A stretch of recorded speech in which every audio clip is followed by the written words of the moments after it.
What is up, everyone? JD here. Hope you're doing well today. We're going to be doing the disassembly of the Divo Knives Lush. Let's get into it.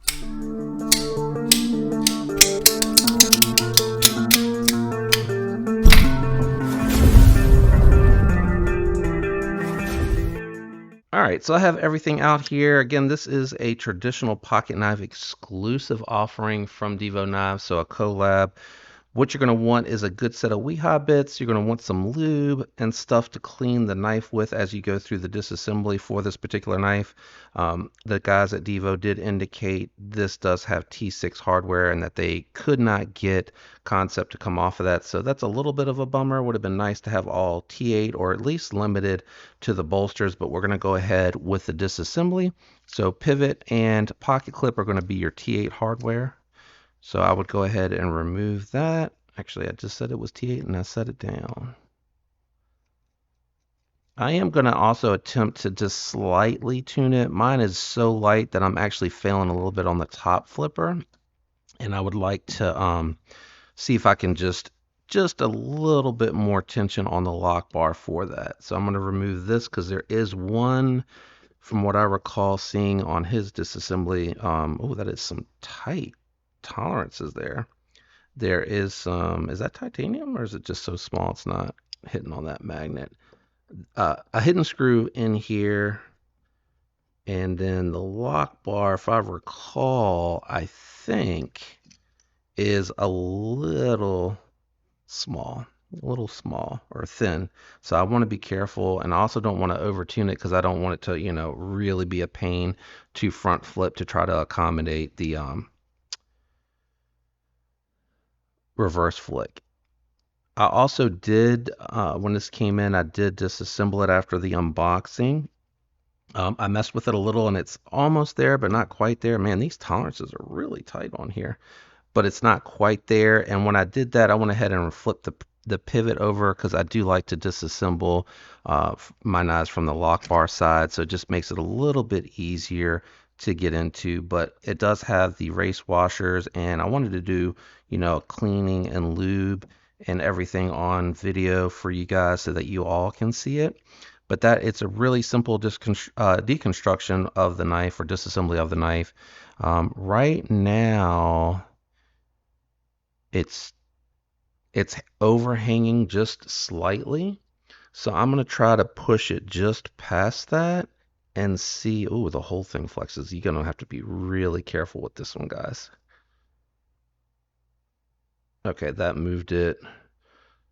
Yeah, that moved it a little. I don't want to move it too much because I don't want to mess up the scale. It's a really thin scale. You're going to need to be very careful with this one so that you're not bending the outer scale, that you're actually bending the lock bar. All right, let me go ahead, clean the bearings. Bearings feel really good, guys. I know that they use the race washers, which have the tracks built into them. So in order to swap them to skiffs, you want to check Kevin's video out. He went through like the different type of washers that you would have to chase down to be able to make that happen. But honestly, I think these bearings feel really nice. I don't know that it's necessary. Let me clean the race, the track. It felt very smooth, but I always like to just clean and put my own lube on there. Make sure the lock bar is dry. And then I do use the circuit board cleaners to get in the pivot. Make sure that is clean. Yeah, that's got a lot of dirt in it. So this will probably make everything feel, and it's really dirty in the detemp ball hole too. So this will cleaning right here from the factory. Wow, it is really dirty. Let me grab one more. It should really improve, especially if there's any, debris or dirt or dust or anything here that's clogging up the hole. That'll really make it feel like it's clicking into place. So that I might have to tune it back now, depending on how that feels after the cleaning of that. So yeah, you can see, I think on camera, really dirty, and you can see how clean that came. So this tune is going to make this feel super smooth. Mine was very, very dirty. All right, let's go ahead, and put everything back together. You feel free to use the lube of your choice.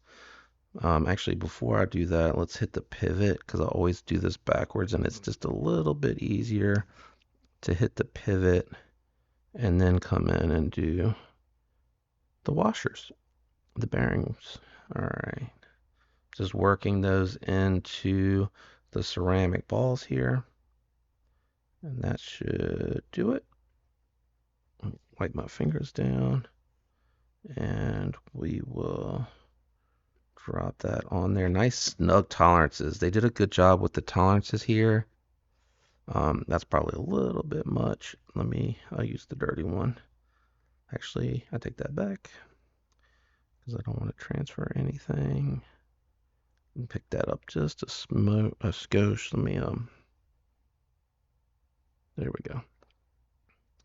That shouldn't be too bad. I just don't want it to get onto the lock bar. That's what I'm trying to avoid.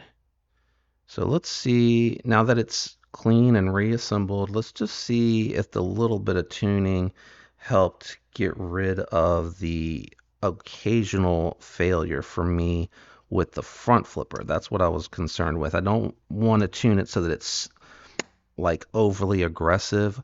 With the reverse flick, I want it to be just really crisp on the reverse flick and on the top flip, and I don't want it to be too hard to flick on the top flip. And you may get yours, and yours may be A, tuned better than mine, and B, it may be, my hand strength different than yours. You may be able to get a different type of leverage than I can. It's a little small in my hand, so I'm in a little bit of a awkward position. I have to hit it right perfect in the position in order for it to work for me. So I'm not going to reassemble the whole thing. I'm just going to check really quick, hoping that's enough. Nice and smooth, centered. Okay, still feels good there. It's going to be a little hard to do this. Yeah, that little bit feels different already. So let me get it back the rest of the way, and then I can confirm that for anybody else that may be trying to find like a sweet spot with this one. It didn't feel like the lockup was affected by pushing the lock bar over slightly. I mean, I just did a very slight adjustment. And that adjustment seems on first try and the only try to feel different, but let's just check it out. Usually any little bit of movement with a lock bar makes a difference, especially with one this small, and it's very light. It's not like a heavyweight type of knife to begin with. My screw is upside down. Let me concentrate on this. So I take these and kind of use these like tongs and just slide them in. It's a little hard to do with my large fingers, guys. Sorry. So I like to slide them in like that. Oop, it was in and I pushed it out, guys. And then I just kind of pinch it together and use them like tongs. Oop, it slipped again. Actually, this is not too bad. And then just enough to get the screw to drop in there, and then I'll get that in position. And that usually works for me. If anybody has a better method, let me know in the comments below.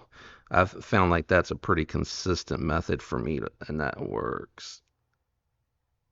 All right, that feels snug. Check it. No blade play. Drop shut. I'm centered. Feels a little bit more crisp there. Yep. That little bit of tuning, that's perfect. Still drop shut, still can do the reverse flick, and front flip is perfect now. So it's a very light detent, but it's tuned properly for this knife. It doesn't need to be any stronger. It's not going to be crisp. It's still going to feel good to fidget. You don't want to, you don't want to do that. You don't want to. On a heavy detent, you can kind of build up the ramp up. What you want to do is once your finger's in position, it'll hold it in there enough, and you can flip it out and it's going to feel light. And then what I was really worried about, I didn't want it to keep failing on the top flip. And again, hand strength is going to all play a factor. You may not want to go further if it feels like it's ripping at the finger or the skins, but I have such big hands that I'm able to get so much contact on here that it's, you see how easy that was, even like contorted to open it. That's what was happening before, like I was hitting into this piece and it wasn't letting me flip it open. But now, like in the normal position, I'm able to easily get that, and then I know just to let it rip. And a tip, if you're not used to a lighter detent, it's kind of like I mentioned with crossbar and spring locks. You kind of want to push towards the opposite side with your finger, like push it in to create a little bit more resistance so that it doesn't fall out, and then flip it. And then this one here, really, when you do that same when you do that same technique left-handed, you're pushing it into the detent ball, so it's kind of helping you. So it actually, reverse flick is better, believe it or not, left-handed this way, because you're able to push it into that detent ball and create some resistance. But check out the full review on this. I am actually gonna, I just unboxed it and I wanted to do the disassembly and tune it and get that recorded, and then I'm gonna carry it, do some cutting with it, and I'll do the review after this one. But this video will post after the review, so go back and watch the review of this one if you want to know my thoughts and impressions and how the S90V from concept performed. That'll all be in that video.